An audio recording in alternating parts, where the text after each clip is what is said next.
En 1573, el conquistador español Juan de Garay fundó la ciudad de Santa Fe en las cercanías del río Paraná. 7 años después, en 1580, los mestizos, también llamados mancebos de la tierra, se rebelaron contra los españoles y tomaron el poder del cabildo. El levantamiento de los mancebos contra las autoridades españolas es conocido en la historia como la Revolución de los 7 Jefes. La Revolución de los 7 Jefes es una revolución que duró apenas 40 horas. Triunfó y a las 40 horas había fracasado y terminó en un baño de sangre terrible. Los mancebos de la tierra, los mestizos, son en cantidad muy superior a los españoles. Y por eso dicen, queremos el poder nosotros, si somos nosotros la mayoría. ¿Quiénes eran los hombres que iniciaron la rebelión? ¿Quiénes eran los 7 jefes? En realidad, los hombres que hicieron la junta, en donde se ponen de acuerdo para hacer la rebelión, eran 34 personas. Muchas de estas personas habían venido con Garay a la fundación de Santa Fe, es decir, habían llegado desde Asunción. Asunción era la capital política y administrativa de la gobernación del Paraguay y Río de la Plata. Durante la época colonial fue un centro de descanso y de abastecimiento para los que llegaban desde Europa, atraídos por el oro y la plata del Alto Perú. En esa ciudad, la convivencia entre los conquistadores españoles y las mujeres guaraníes provocó la aparición de los mestizos, o mancebos hijos de la tierra. Ser mancebo tenía varias connotaciones y ninguna muy positiva. En primer lugar, es una condición jurídica de dependiente. El mancebo es un menor de 25 años que no tiene autorización para manejar armas de fuego y que no tiene derechos políticos. Pero también tiene una connotación étnica. Estos hombres eran hijos de madres indígenas y de padres españoles, que a veces los reconocían y a veces no. Los mancebos protagonizaron varias rebeliones contra el gobierno de Asunción y la Iglesia. Reclamaban a los conquistadores derechos políticos que el Imperio español les negaba: participación en el cabildo y propiedad sobre la tierra. Por eso, en 1573, los mancebos se anotaron en una expedición que fundaría una ciudad sobre el río Paraná. Se embarcaron en la aventura bajo el mando del capitán Juan de Garay, con la esperanza de conseguir, en la nueva ciudad, lo que en Asunción les estaba vedado. Muchos de los hombres que están inscritos en este alarde aparecen también en documentos de la ciudad de Asunción de 1572 llamados como mancebos desordenados, es decir, que eran muchachos revoltosos. De hecho, es seguro que el gobierno de Asunción se los quería sacar de encima. Y para ellos, ir a la fundación de otra ciudad era una gran oportunidad. Salir de una ciudad en donde uno era considerado un paria y embarcarse en una aventura para obtener la calidad de vecino era seguramente un intento de movilidad social ascendente. En el barco vienen los mancebos. Luego de 2 meses de navegación, bajan a una playa con hierba resplandeciente por la lluvia. Garay ordena explorar. Los muchachos, mal pertrechados, se adentran en la espesura. Garay, 9 españoles y 70 mancebos desembarcaron a la altura del actual Cayastá, en el río San Javier. Luego de explorar el territorio y de constatar la abundancia de agua, pastos para el ganado y leña, Juan de Garay fundó la ciudad de Santa Fe el 15 de noviembre de 1573. Yo, Juan de Garay, capitán y justicia mayor en esta conquista y población del Paraná y Río de la Plata, fundo, asiento y nombro esta ciudad de Santa Fe, en esta provincia de Calchines y Mocoretares, justo en este lugar, el rollo de la justicia en la plaza mayor de la ciudad. En la ceremonia de la fundación, Garay repartió las tierras entre sus hombres y les otorgó la condición de vecinos, incluso a los mancebos. Luego nombró a las autoridades que integrarían el primer cabildo. En ambos casos, las mejores tierras y los cargos más importantes fueron para los españoles. Los mancebos recibieron mal esta preferencia. Sentían que era injusto ese pago por tanto sacrificio. En las fundaciones españolas se repartía la tierra, o sea, se desconocía la presencia de los grupos humanos preexistentes. Se suponía que todas estas tierras pertenecían al rey y el nombre del rey se repartía.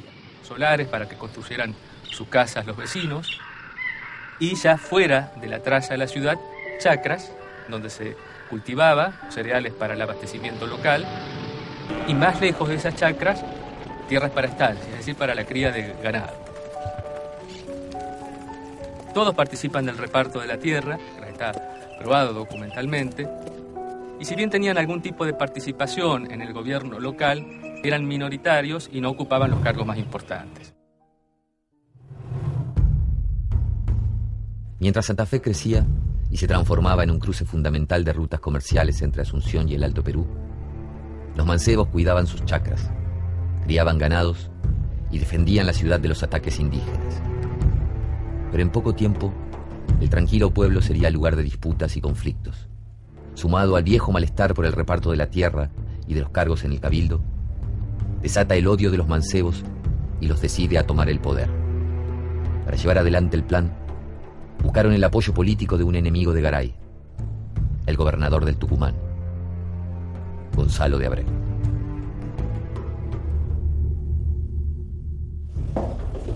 Diego Ruiz y Pedro Villalta traen una carta muy importante para el gobernador Abreu.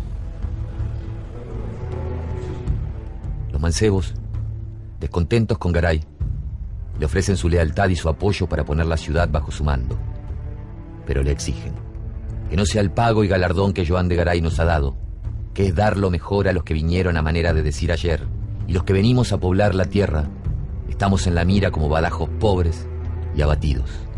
Abreu desea despoblar Santa Fe y extender la jurisdicción del Tucumán hasta el río Paraná. Siente que esta es la oportunidad. Los mancebos se sentían marginados. De hecho, esto es lo que le comentan a Gonzalo de Abreu en una de sus cartas. Ellos pretendían ocupar cargos más importantes.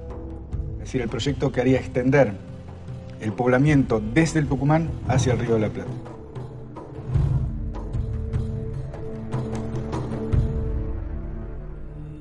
Abreu redacta de puño y letra un plan dirigido a los inquietos mancebos.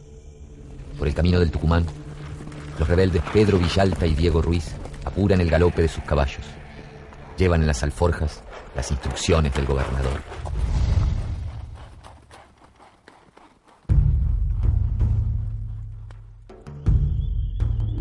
En las casas nadie duerme. Hay correrías y conversaciones a media voz. Un disparo quiebra el silencio. Los mancebos, armados de facas y arcabuces, recorren el caserío en medio de la noche. Sacan de sus casas a los españoles y los toman presos entre insultos y golpes. Los gritos victoriosos se esparcen por la plaza. Los mancebos se sienten dueños de la ciudad. Todo es nuestro. ¡Viva el rey! ¡Que viva el rey! A la mañana siguiente, se vive en el poblado un clima de desconfianza y tensión. En casa de Benialbo se hacen juntas. Entre la algarabía por el triunfo, trazan el plan que hay que seguir y eligen el nuevo cabildo. Los que se reúnen en la casa de Lázaro Benialbo hacen una junta con el propósito de tomar el control de la ciudad, destituir unas autoridades e instalarse ellos. Práctica muy hispánica, que es la de hacer juntas con propósitos políticos, como en 1810 también. La junta congregó a 34 personas, pero 7 hombres fueron los líderes: Pedro Gallego, Rodrigo Mosquera, Domingo Romero, Pedro Villalta, Diego Ruiz, Diego de Leiva y Lázaro de Benialbo. Benialbo fue elegido jefe militar y Cristóbal de Arévalo, un viejo soldado hijo de conquistador que gozaba de la confianza de los mancebos, fue designado capitán y justicia mayor. Los planes de la Junta eran expulsar de la ciudad a los españoles. Luego, un grupo de hombres embarcarían hacia Buenos Aires para buscar a Garay y matarlo. Pero estos planes no llegarían a cumplirse. Algo nuevo está comenzando para los mancebos. Algo soñado durante tanto tiempo. Los españoles no volverán a mandar sobre estas tierras. Pero la alegría por el triunfo no deja ver lo que se trama en las sombras. Algunos hombres, que también habían iniciado la rebelión, deciden traicionar a sus compañeros. Su líder es el hombre menos pensado, Cristóbal de Arévalo. Los traidores se reúnen en las afueras del pueblo y trazan un plan para terminar con la revuelta. Contrarrevolución no sabemos en qué momento exacto se produce, pero en un punto Cristóbal de Arévalo y otros cuantos que habían firmado el acta deciden que van a terminar con eso que consideran una farsa. De esta manera lo que hacen es lanzar una represión furiosa e indiscriminada, muy sangrienta, contra los que el día anterior habían sido sus compañeros. Era muy común en la época que no todos los que empezaban un movimiento al día siguiente estuvieran en el mismo bando. Es como una especie de traición, digamos. Es una traición, pero lo curioso es que tanto la rebelión como la contrarrebelión se hace al grito de ¡Viva el Rey! Entonces, en el fondo, siempre hay una gran lealtad. Una lealtad al que está en el cenit del pensamiento y de la vida política de la época, que es el rey. Claro. Las campanas anuncian el fin de la ceremonia religiosa y el inicio de un día sangriento. Arévalo y sus hombres se aproximan a la casa de Lázaro de Benial, quien los recibe sin sospechar. Al grito de traidor, le dan puñaladas hasta caer muerto. A unas cuadras de allí, Diego de Leiva es sorprendido por la espalda. La espada certera atraviesa su corazón. Domingo Romero y Pedro Gallego son asesinados en la Plaza Mayor.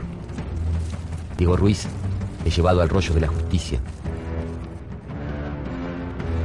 y luego de un breve juicio es degollado. Solo 2 jefes logran escapar. Pedro Villalta y Rodrigo Mosquera huyen hacia la gobernación del Tucumán, donde Abreu los puede proteger. Pero Abreu también cayó en desgracia y fue destituido.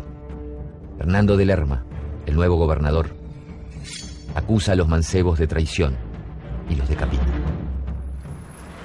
¿Por qué son considerados traidores?